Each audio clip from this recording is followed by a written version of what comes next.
বিপদ যেন আমার পিছুই ছাড়ছে না। বিপদ যেন আমার জীবনের একটা সঙ্গীত হয়ে গিয়েছেন। আসসালামু আলাইকুম, আমি নীলা বলছি ঢাকা গাজীপুর থেকে। ছোটো ছোটো অংশ নিয়ে ভিডিওটা সাজাইছি। আশা করি আজকের ভিডিওটা আপনাদের ভালো লাগবে।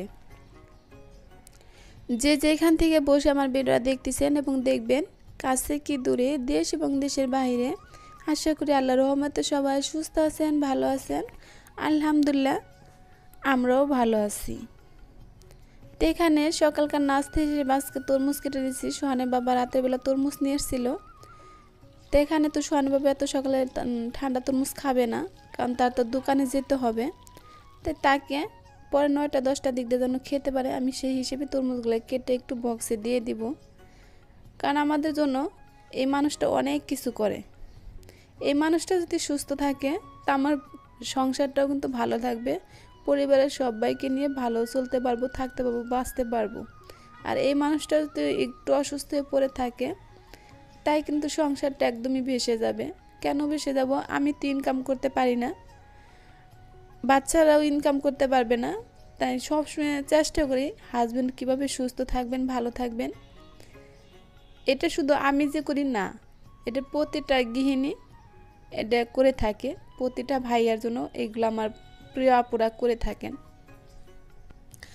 যে ভালোবাসার মানুষ আমাদেরকে যারা ভালো রাখে, যারা আমাদেরকে সুস্থ রাখতে চান, ভালো রাখতে চান, সংসারটাকে হ্যাপি রাখতে চান, তারা কিন্তু অনেক পরিশ্রম করে থাকে আমাদের জন্য।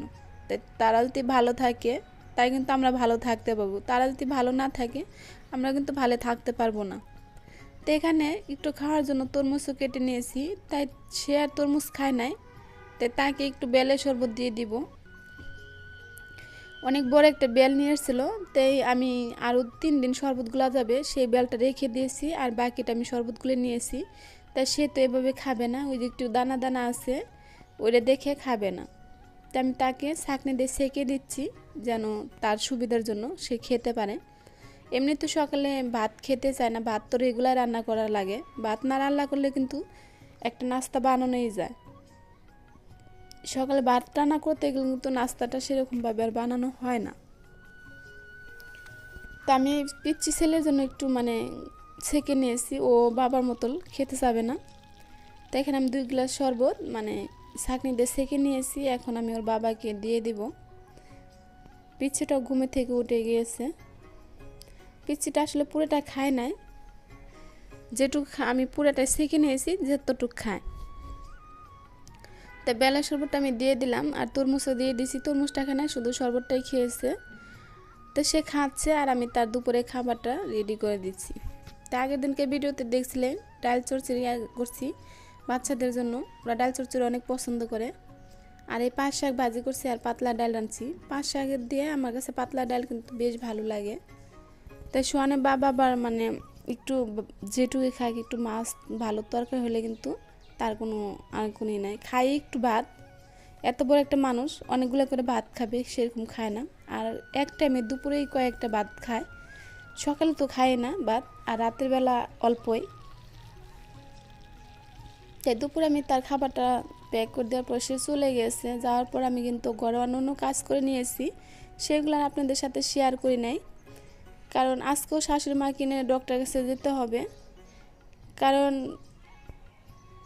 এই যে 1 সপ্তাহের ভিতরে 3 দিন হসপিটালে গিয়েছি, তার হার্টের সমস্যা আছে। তার মনে করেন যে অনেক রোগী ধরা পড়ছে। তাই সেই রিপোর্টগুলো আজকে দেখাবো, সেই রিপোর্টগুলো ডক্টরে দেখাবো। তাই সেইগুলো আপনাদের মাঝে শেয়ার করতেছি। আর এই পর্যন্ত কিন্তু তার পিছে এই 1 সপ্তাহে কিন্তু 14,000 টাকা অলরেডি চলে গিয়েছে। তা আমাদের মতন মধ্য ফ্যামিলির মানুষের ধরতে গেলে নুন আনতে পান্তা ফুরায়। তাদের যদি এরকম বড় বড় বিপদ আসে, আসলে তাদের এই বিপদ দেখার মতন পাশে কেউ থাকে না। যার সাথে এই বিপদগুলো ঘটে সেই এই বিপদের সম্মুখীন হয়, সেই জানে যে বিপদের যে কতটা শক্তিশালী, সে পেরে উঠবে কিনা একমাত্র সেই জানে, কতটা যে লড়াই করতে হয়। তাই শাশুড়িমাকে নিয়ে ডক্টরের কাছে যাবো। এর আজ আমি অনেক কাজ করে নিয়ে এসেছি, কাজ করে নিচ্ছি। কারণ হসপিটালতে এসে পরে শরীর ক্লান্ত লাগে, কারণ যে রোদের তাপমাত্রা, তেমন কিন্তু রোদের তাপমাত্রা এখন নাই, তারপর কিন্তু বেশ ভালোই গরম লাগে, খারাপ লাগে না। আমি চিরুনি দুটো পরিষ্কার করে নেওয়ার পরে এখানে আমি ডাইনিংটা একটু মুছে নেব। আর এই পর্যায়ে আমার প্রিয় আপু আন্টি ভাইয়াদেরকে মনে করে দিচ্ছি, যারা এখন আমার ভিডিওর সাথে শুরুতে এই পর্যন্ত আছেন, একটা লাইক দেন নাই, প্লিজ একটা লাইক দিয়ে দিবেন। কারণ আমার প্রিয় অনেক কলিজার বোনরা আছে, শুধু একটা কমেন্ট করে চলে যান, লাইক দিতে ভুলে যান। তাদেরকেই বলছি, আমি কিন্তু বিশ্বাস করি সবাইকে, আমি যার ভিডিও দেখি সবাইকে লাইক দিই, হয়তো ভুলে দু একটা লাইক আমার বাকি হতে পারে। আমি ছোট চ্যানেল দেখি না, বড় চ্যানেল দেখি না, আমি যার ভিডিও দেখি তাকে একটা লাইক দিয়ে দিই। হয়তো আমার মনের ভুলে দু একদিন মিস যেতে পারে, আমি এটা মানছি। কিন্তু আমার অনেক কলিজার বোনরা আছে, আমি দেখি আমার ভিডিও দেখে কমেন্ট করে।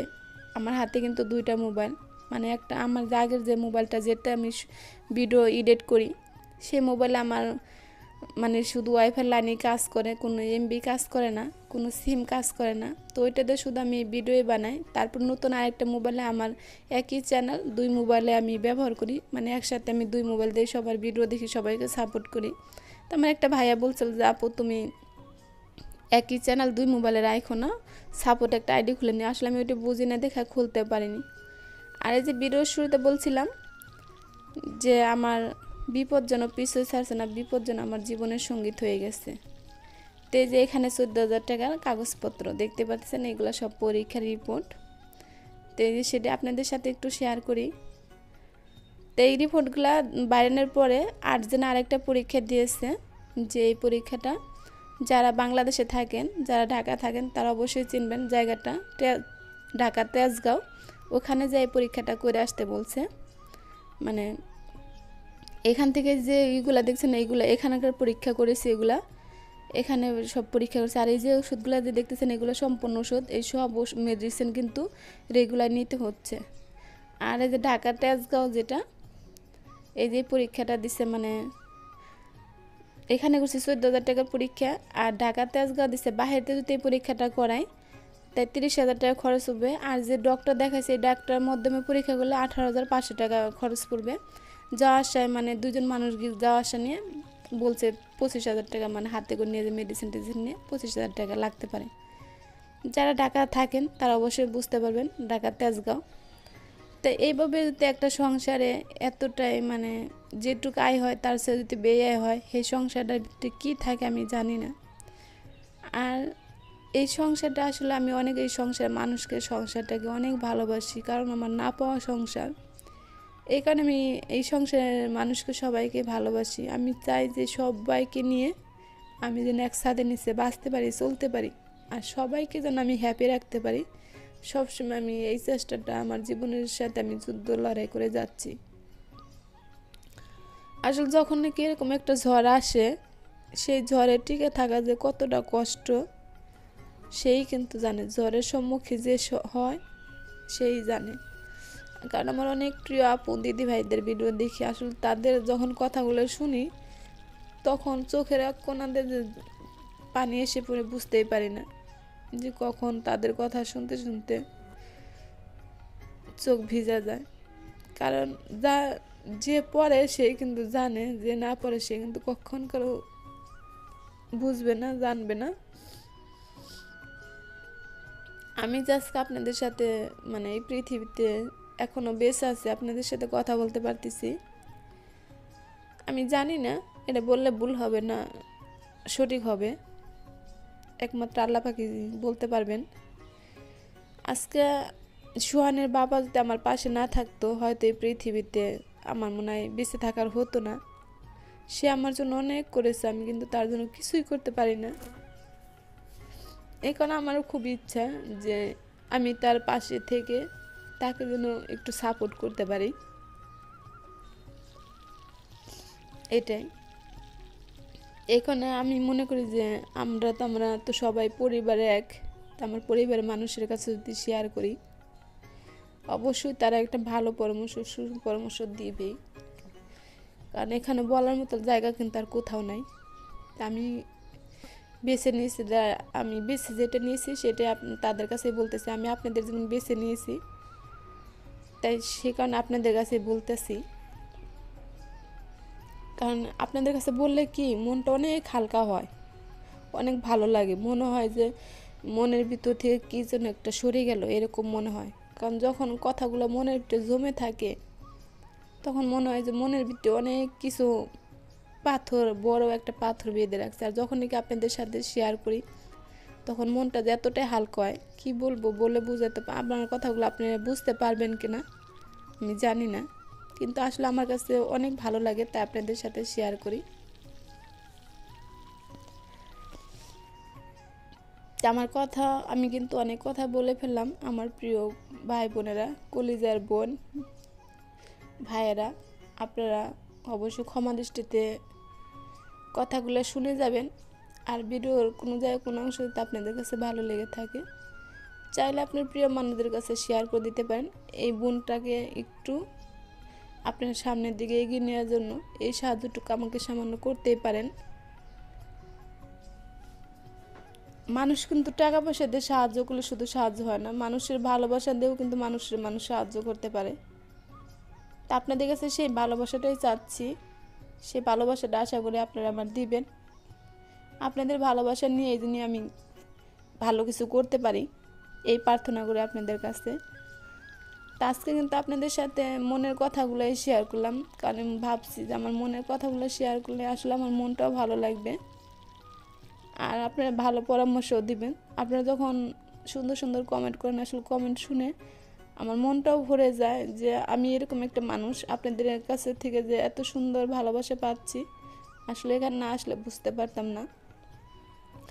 এখানে আসছি বিদায় কিন্তু আপনাদের ভালোবাসাটা পাচ্ছি বিদায় কিন্তু আমি বুঝতে পারতেছি আসলে মানুষ দূর দূরান্ত থেকেও যে এতটা ভালোবাসা দিতে পারে, শুধু রক্তের সম্পর্ক যে ভালোবাসা হয় এটা ভুল ধারণা ছিল, এই ভুলটা ভেঙে গিয়েছে। তো আজকে ভিডিওর সম্বন্ধে কোনো কথাই বললাম না, বক বক করে অনেক কথা বলে ফেললাম। আমার কথা ভুল টুল অবশ্যই ক্ষমা দৃষ্টিতে দেখবেন। আর আসুন আমরা সবাই সবার পাশে দাঁড়াই,